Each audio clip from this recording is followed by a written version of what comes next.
A chiseled and a perfect elongated jawline is the most desirable face in the modern beauty industry.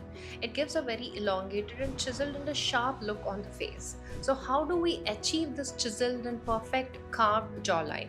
This is not with one procedure, but it comes with a combination of various procedures and it needs to be customized for every person.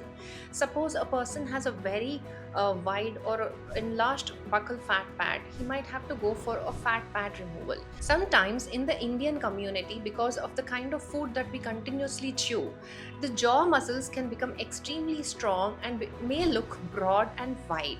So we might go for some techniques like Botox, or these are very minimally invasive to reduce the masseter look and the width.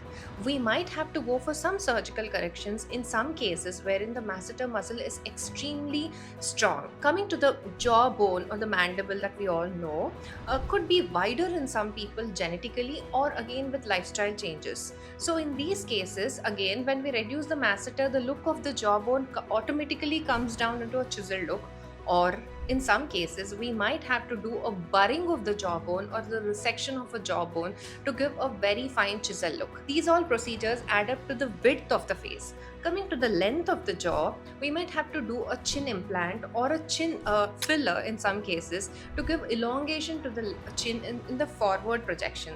This gives a long pointy chin which adds up to the elongated or the chiseled jaw of the face. And one more important contour that we expect in a chiseled jaw is the base of the jaw. That is the chin or the double chin that we commonly see in most of the people.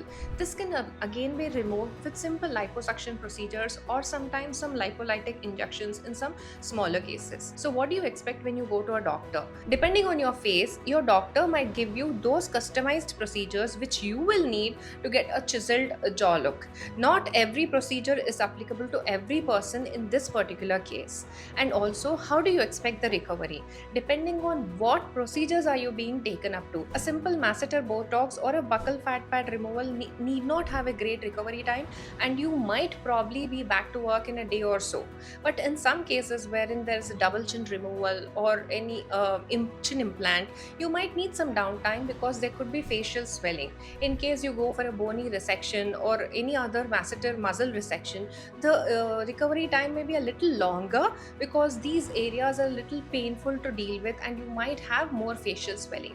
Whatever is the condition or whatever is the procedure that you are being taken up to, do again follow the surgeon's instructions, because in some cases we might need some long compression bandages for 2 to 3 weeks to have reduced swelling and a perfectly looking result at the end. In some cases, by birth, the person's chin might be extremely elongated forward or extremely retruded backward. In these cases, we see a functional deficit in the person wherein the occlusion or the sitting of the upper and the lower teeth doesn't happen normally.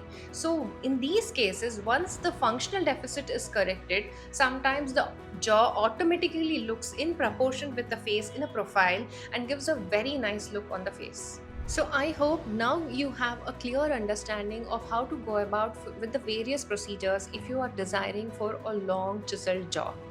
For further information and any doubts, please comment in the comment section below. Like, share and subscribe Eternal Aesthetics YouTube channel for further videos.